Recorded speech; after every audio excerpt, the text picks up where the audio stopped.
بسم اللہ الرحمن الرحیم۔ ڈیئر اسٹوڈنٹس، عید الاضحیٰ کے بعد پھر ہم آپ کی خدمت میں دوبارہ سے حاضر ہیں۔ آج ہم کلاس 10 کا لیکچر نمبر 20 لے کر آپ کی خدمت میں حاضر ہیں بیٹا۔ آج ہمارا ٹاپک ہے بہت امپورٹنٹ حصہ گرامر سے مضمون نویسی۔ قبل اس کے کہ میں ٹاپک کو شروع کروں، میں چند باتیں آپ سے مضمون کے حوالے سے کرنا چاہوں گا۔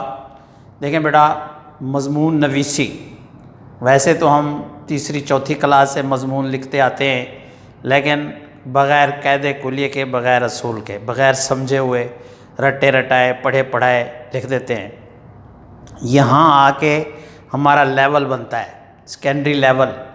ہم سے ڈیمانڈ کیا جا رہا ہے کہ آپ کو کوئی ٹاپک دیا جائے تو اس پر سیر حاصل بحث آپ کس طرح کر سکتے ہیں۔ تو بیٹا، مضمون نویسی میں یہ کہا کرتا ہوتا ہوں کہ 10ویں کلاس کے اردو کے پیپر کا very very very important question ہے۔ اس پر آپ جتنی توجہ دیں گے، آپ کی پرسنٹیج اردو کے حوالے سے اتنی اچھی جائے گی۔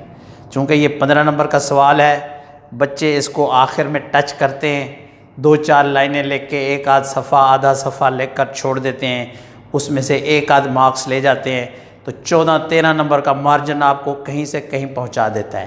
اس لیے میں ضروری خیال کرتا ہوں کہ آپ لوگوں کو مضمون نویسی پر خصوصی توجہ اٹینشن رکھنی چاہیے۔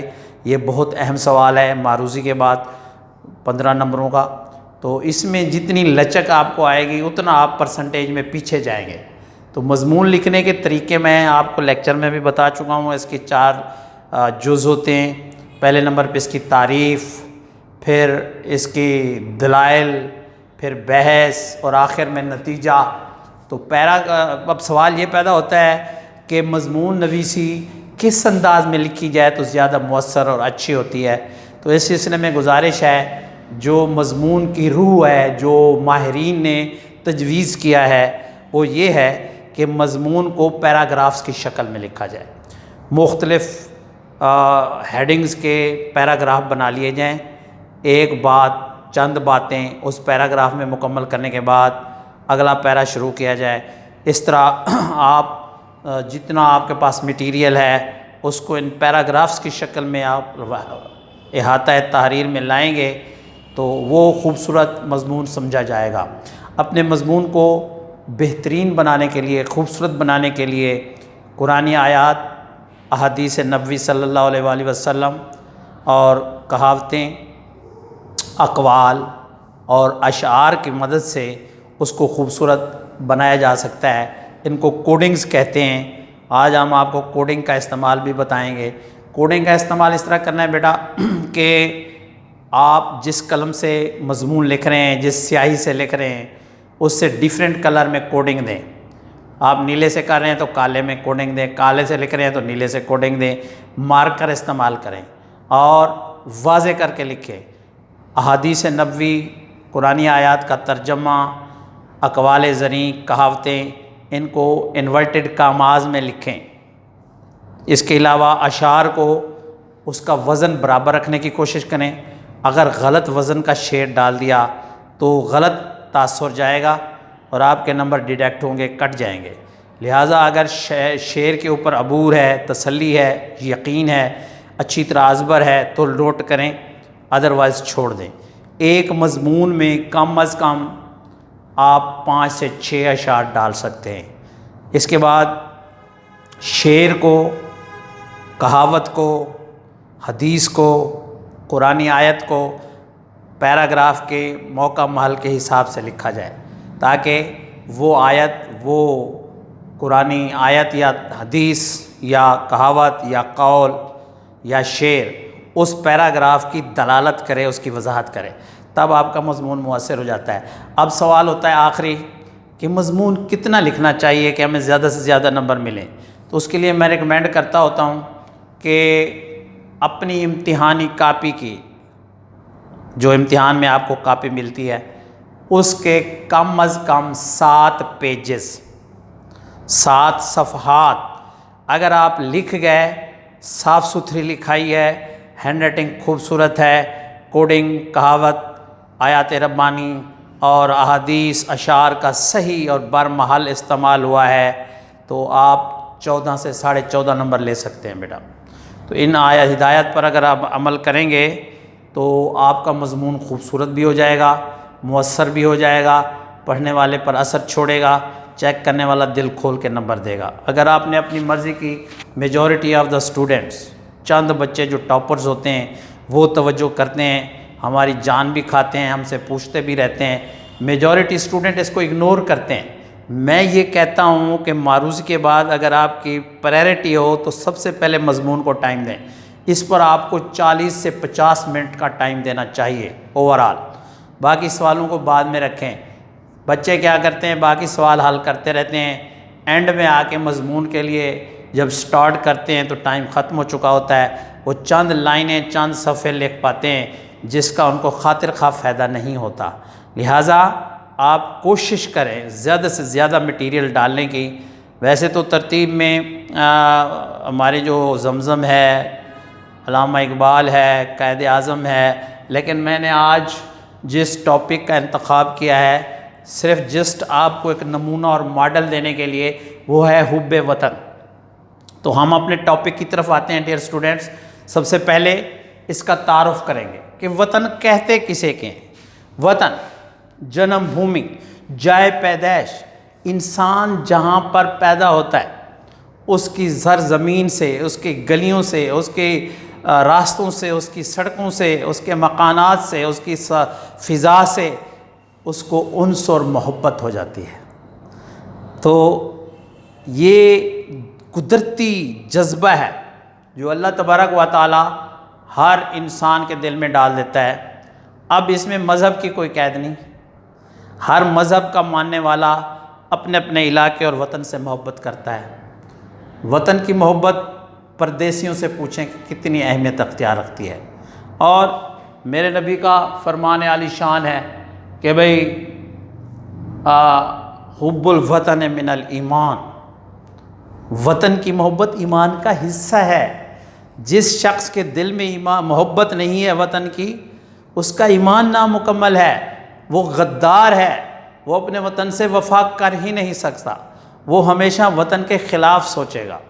اب حب وطن کے بغیر انسان کی تکمیل ادھوری ہے۔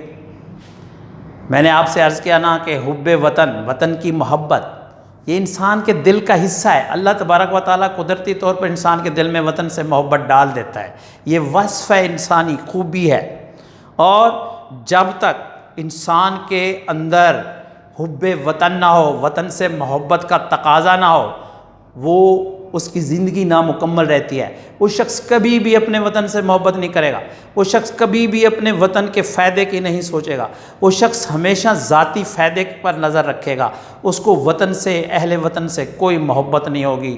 وہ دہشت گرد ہو سکتا ہے، وہ چور اچکا بدماش ہو سکتا ہے، وہ ملکی مفادات کو نقصان پہنچانے والا بن سکتا ہے۔ جس کے ایمان میں، دل میں حب وطن نہیں ہے تو اس کی شخصیت ادھوری رہ جاتی ہے، وہ کبھی بھی با وفا یا وفادار وطن سے نہیں ہو سکتا۔ اب ارکان اسلام اور حب وطن، جس طرح اسلام کی عمارت 5 ارکان پر قائم ہے جو ایک دوسرے سے جڑے ہوئے ہیں، نماز، روزہ، حج، زکوٰۃ، کلمہ، ان میں سے کوئی ایک چھوڑ دیں تو ہمارا ایمان نامکمل ہو جاتا ہے، اسلام ادھورا رہ جاتا ہے۔ بالکل عین اسی طرح جو حب وطن ہے، دیگر تقاضوں کی طرح ان میں سے ایک رکن وطن سے محبت کرنا ہے۔ اگر یہ وطن سے محبت والا عنصر نکال دیں بندے کی زندگی سے تو بندہ بیکار ہو جاتا ہے، اس کی کوئی اہمیت نہیں رہتی، اس وطن کی بنیادیں ہل جاتی ہیں جن کے لوگوں میں وطن کی محبت نہ ہو۔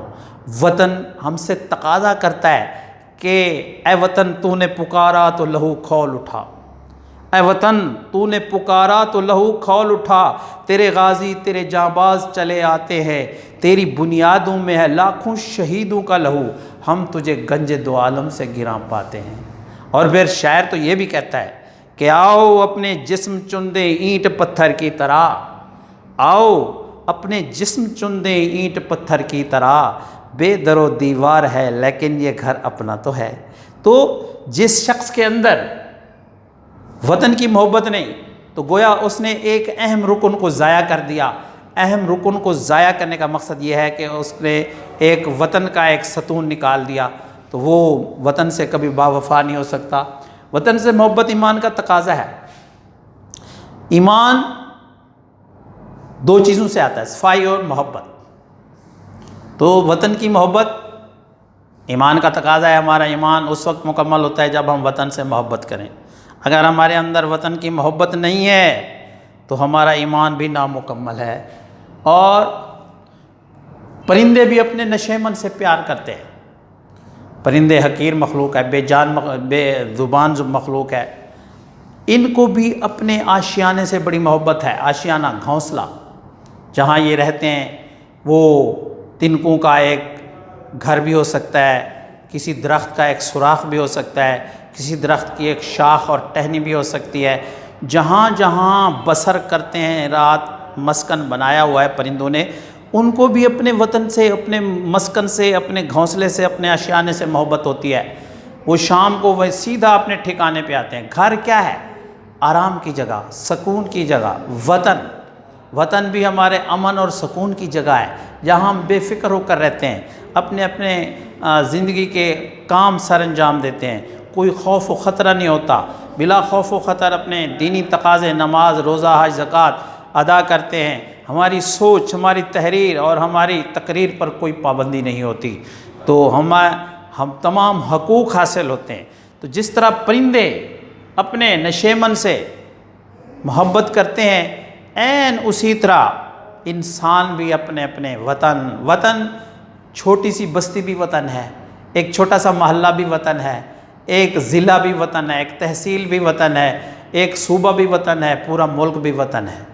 تو وطن کی تعریف بہت وسیع ہے۔ تو اسی طرح وطن کی سرحدوں کی حفاظت حب وطن ہے۔ ہمارے جو فوجی جوان یا ہم جہاد کرنے کے لیے، دشمن کو مقابلہ کرنے کے لیے سرحدوں پر جا کے پہرا دیتے ہیں، ان سے لڑتے ہیں، اپنی جانوں کے نذرانے پیش کرتے ہیں۔ جانوں کا نذرانہ پیش کرنا کوئی عام بات نہیں ہے۔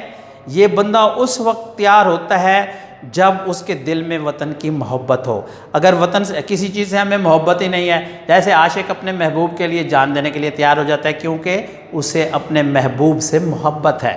اگر محبوب کی محبت نکال دی جائے تو کوئی عاشق بھلا کیوں جان دینے کے لیے تیار ہوگا۔ اسی طرح یہ جو ہمارے فوجی جوان سرحدوں کے اوپر پہرا دیتے ہیں، دشمنوں سے لڑتے ہیں، تو ہمارے وطن کی رکھوال کرتے ہیں، یہ بھی حب وطن میں شامل ہے۔ وطن کی محبت انہیں اس بات کا تقاضا کرتی ہے کہ تم اپنی جانیں اس وطن پر نچھاور کر دو۔ پھر اہل وطن کی امداد بھی حب وطن ہے۔ اگر اہل وطن پر کوئی برا وقت آ گیا، کوئی پریشانی آ گئی، کوئی مصیبت آ گئی، کوئی تباہی آ گئی، کوئی زلزلہ آ گیا، کوئی سیلاب آ گیا، کوئی اور آفت آ گئی، وہ مصیبت میں ہے، وہ مشکل میں ہے، تو ان کی مشکل کو حل کرنا، ان کی ہر ممکن مدد کرنا، یہ بھی بندہ اس وقت کرتا ہے جب اسے اپنوں سے محبت ہو، اپنے وطن کی مٹی سے محبت ہو، تب وہ یہ کام کرتا ہے۔ امداد کرنا ان کی، یہ بھی وطن کی محبت ہے۔ اور اپنے ذاتی مفاد کو وطن پر قربان کرنا حب وطن ہے۔ انسان لالچی ہے، خود غرض ہے، ہر کوئی اپنے مفاد کے متعلق سوچتا ہے۔ اگر کوئی ایسا وقت آ جائے کہ وہ اپنے ذاتی مفاد کو بالائے طاق رکھ کر وطن کے لیے کام کرتا ہے، قربانی دیتا ہے، تو یہ اس کی حب الوطنی کی عین مثال ہے، دلیل ہے۔ پھر تاریخ کے حوالے سے اگر ہم مطالعہ کریں تو حضرت یوسف علیہ السلام کا واقعہ سورہ یوسف کے اندر 12ویں اور 13ویں سپارے میں آیا ہے۔ ہم اس سے خوب واقف ہیں کہ حضرت یوسف علیہ السلام جس کو بھائیوں نے اپنے والد سے ورغلا کے وہ لے گئے کہ اس کو شکار کروائیں گے، یہ کروائیں گے، راستے میں جا کے ان کی نیت بدل گئی، ان کو کنویں میں دھکا دے دیا اور والد سے آ کے کہا کہ اس کو بھیڑیا کھا گیا، جھوٹ موٹ کا خون لگا کے کرتے کو لے آئے۔ قافلے والے ان کو مصر لے گئے۔ جب مصر میں ہوتے تھے، پھر یوسف علیہ السلام حالات کے کٹھن دوراہے سے گزر کر مصر کے بادشاہ بن جاتے ہیں۔ بادشاہ کو کس قسم کی فکر ہوتی ہے؟ آپ کا اصل آبائی وطن کنعان تھا، تو آپ اکثر کنعان کو یاد کر کے رویا کرتے تھے۔ کنعان میں کیا تھا؟ آپ کا پیارا بھائی تھا، آپ کے والد تھے اور بھائی تھے سوتیلے جنہوں نے آپ کے ساتھ یہ سلوک کیا تھا۔ اکثر آپ کنعان کا نام سن کر کنعان کو یاد کر کے رویا کرتے تھے۔ پھر جب آپ کے بھائی کنعان سے غلہ لینے کے لیے گئے تو آپ نے ان کی ہر ممکن مدد کی، پھر اپنے خاندان والوں کو مصر بلایا، تو ایک تاریخی واقعہ ہے۔ تو حضرت یوسف علیہ السلام کو بھی وطن سے بڑی محبت تھی، تو شیخ سعدی رحمۃ اللہ علیہ اور وطن کی محبت، شیخ سعدی رحمۃ اللہ علیہ ایک شعر میں اس کی میں تشریح کروں گا کہ وطن کے ہوں اگر کانٹے تو بھر لے اپنے دامن میں، وطن کے ہوں اگر کانٹے تو بھر لے اپنے دامن میں، اگر ہوں پھول پردیسی تو مت چھو بے وفا ہوں گے۔ اگر پردیسی پھول ہے، پھول پیاری چیز ہے کانٹے کی نسبت، کانٹا تکلیف دینے والی چیز ہے، پھول نازک چیز ہے، لطیف چیز ہے۔ شاعر کہہ رہا ہے کہ اگر اپنے وطن کے کانٹے بھی ہوں نا، ان سے گھبرانا ہے تو اپنے وطن کے، ان کو اپنے دامن میں بھر لے، جھولی بھر لے ان سے۔ اور اگر پردیسی پھول ہیں ان کو ہاتھ بھی مت لگا کہ یہ بے وفا ہوں گے، آج ہے کل نہیں ہوں گے۔ تو وطن کے کانٹے تو کہیں نہیں جانے والے، انہوں نے وطن میں رہنا ہے۔ تو یہ شیخ سعدی رحمۃ اللہ علیہ کی وطن سے محبت کا ایک واقعہ ہے۔ جنگ عظیم دوم کا واقعہ برطانیہ جاپان کے اندر جنگ عظیم دوم میں فرانس نے حملہ کیا، برطانیہ نے تو وہاں کے جنگی جہاز، بحری جہاز آ رہے تھے حملہ کرنے کے لیے جاپان کے اوپر۔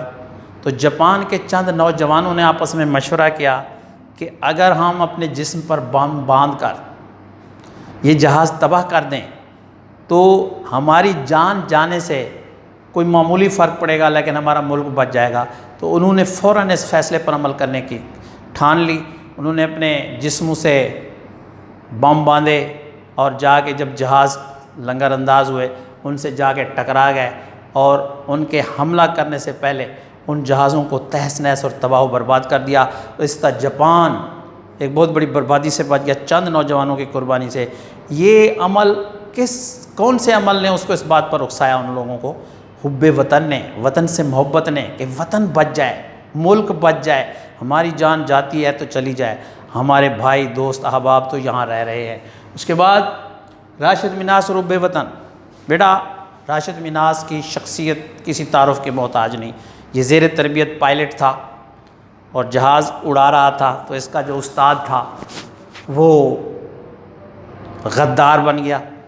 وہ چند ملکی راز چرا کر انڈیا پہنچانا چاہتا تھا، تو دوران پرواز اس نے راشد منہاس سے طیارے کی کمان اس کے حوالے کرنے کے لیے کہا، تو راشد منہاس کو اس کے ارادوں کا پتہ چل گیا۔ جب زبردستی اس نے سیٹ سے ہٹا کر خود قبضہ کرنے کی کوشش کی استاد نے، تو راشد منہاس کو شک سا پڑ گیا کہ آج استاد کی نیت ٹھیک نہیں ہے، اور اس نے آرڈر دیا کہ طیارے کا رخ انڈیا کی طرف موڑ دو۔ اب تو بات واضح ہو چکی تھی، اب راشد منہاس کے لیے دو راستے تھے، یا تو شہادت یا غداری۔ تو اس نے شہادت کو پسند کیا، وطن پر نچھاور ہونے کے لیے فیصلہ کر لیا۔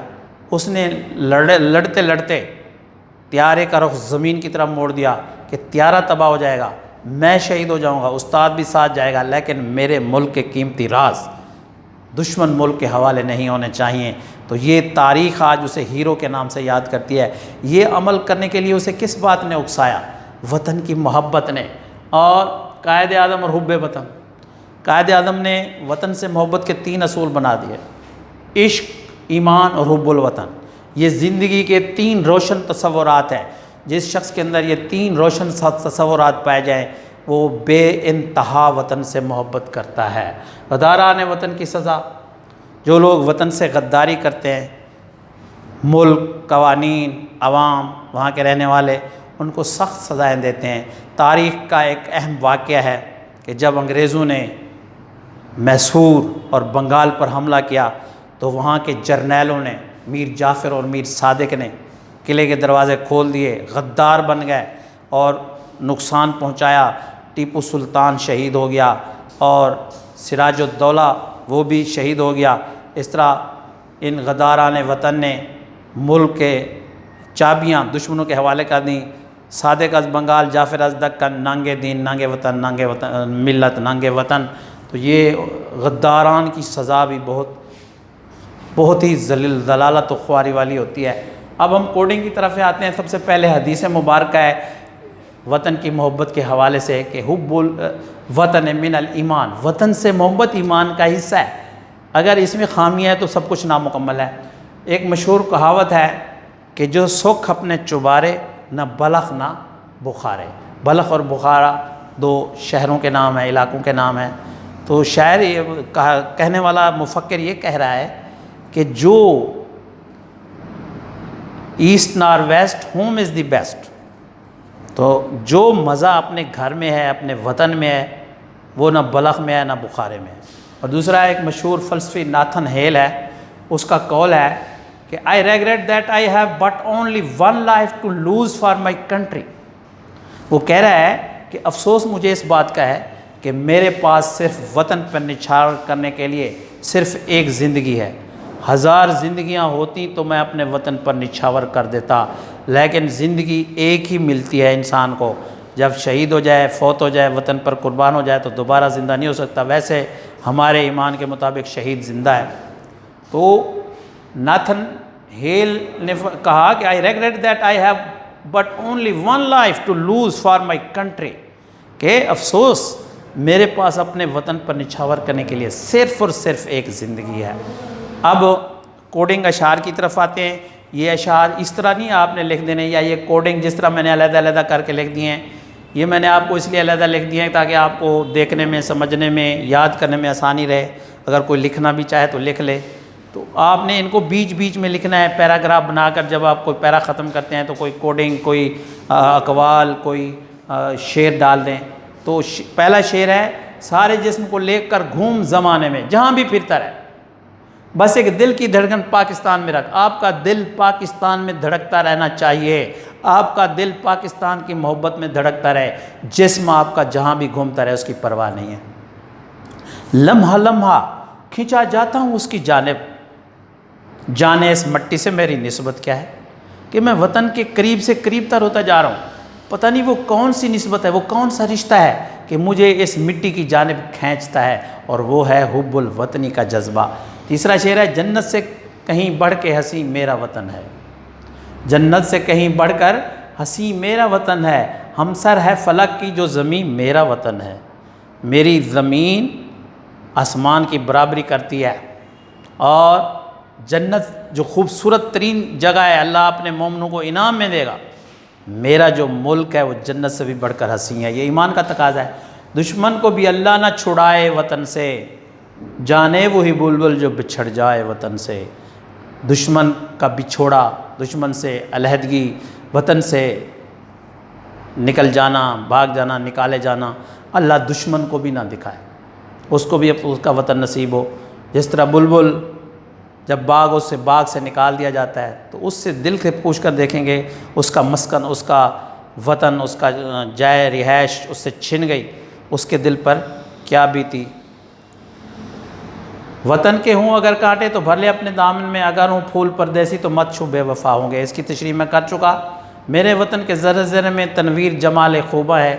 شاعر اپنے وطن کی تعریف کر رہا ہے، وطن کا جو ذرہ ذرہ ہے وہ تنویر جمال خوبہ ہے، تنویر خوشی، اس کے ذرے ذرے میں کمال خوبی، خوشیاں بھری ہیں۔ اس گلشن کا ہر برگ و شجر تصویر جمال خوبہ ہے، اس وطن کا پتا پتا، درخت درخت، بچہ بچہ، بوڑھا بوڑھا، جوان جوان، مرد و عورت، سب کے سب تصویر جمال خوبہ ہیں، کمال کی تصویریں خوب ہیں۔ ہم ہیں وطن کی عظمت کے حرمت کے رکھوالے، ہم ہیں وطن عزیز کی حرمت کے رکھوالے، ہم ہیں حرف لا الہ کے ترجمان بے خطر، ہم نے کلمہ پڑھا ہے لا الہ الا اللہ محمد رسول اللہ۔ یہ وطن اسی بنیاد پر بنا تھا اور ہم اس کلمے کی خاطر مر مٹنے کے لیے تیار ہیں۔ وطن پہ فدا ہے جو انسان ہے، وطن پہ جو فدا ہے وہ انسان ہے، کہ حب الوطن جزو ایمان ہے۔ جو ایمان کی رتی رکھتا ہے، جس کے اندر، جس کے ایمان میں حب الوطن شامل ہے، وہ شخص اپنے ملک پر قربان ہونے سے نہیں ہچکچاتا، وہ اپنی جان اپنے وطن پر نچھاور کر دیتا ہے، بلکہ ایک جان نہیں، بار بار بھی اس کو جان ملے، زندگی ملے تو اس پر نچھاور کرنے کے لیے تیار رہتا ہے۔ تو آج کا لیکچر اختتام پذیر ہوا۔ امید ہے یہ جو کوڈنگز میں نے ہیڈنگز لکھی ہیں، یہ آپ لوگ اس طرح ہیڈنگ دے کر لکھ بھی سکتے ہیں، اور میں ریکمینڈ نہیں کروں گا کہ آپ اس طرح ہیڈنگ دے کے لکھیں۔ یہ صرف میں نے مضمون کا احاطہ کرنے کے لیے کہ کوئی چیز رہ نہ جائے، ہر پہلو سے مضمون کی تشنگی کو دور کیا جائے، اس لیے میں نے اپنی اور آپ لوگوں کی آسانی کے لیے یہ ہیڈنگز بنا دیں۔ آپ ہیڈنگ کو پڑھ کر ہیڈنگ بھی یاد کر لیں، لکھے نہ، ہیڈنگ ذہن میں ہو تو اس کے اوپر ایک دو پیراگراف لکھے جا سکتے ہیں، اشعار ڈال کے، یہ شعر یاد ہوں، کوڈنگز وغیرہ آپ کے ذہن میں ہوں، تو آپ کا مضمون بڑا خوبصورت، لینتھی اور زبردست بن جائے گا۔ یہ میں نے اس لیے 14-15 کوڈنگز نکالی ہیں تاکہ میں ہر حوالے سے اس مضمون کو ڈسکس کر لوں، اور پھر اسی طرح میں نے یہ کوڈنگ علیحدہ لکھ دی ہیں اور اشعار علیحدہ لکھ دیے ہیں۔ آپ نے اس طرح نہیں لکھنا، ترتیب کے ساتھ مضمون لکھتے جانا ہے، پیراگراف وائز، جہاں جو کہاوت فٹ آتی ہے وہ لکھیں گے، جہاں کوئی حدیث آتی ہے وہ لکھیں گے، جہاں آیت ربانی کا ترجمہ کوڈ ہو سکتا ہے وہ کریں، جہاں شعر فٹ آتا ہے وہاں شعر فٹ کریں، اور اس طرح کھول کر 7-8 صفحات پر مشتمل مضمون جب لکھیں گے تو انشاءاللہ ممتحن بھی دل کھول کر نمبر دے گا۔ اللہ آپ کا حامی و ناصر ہو۔ اللہ حافظ۔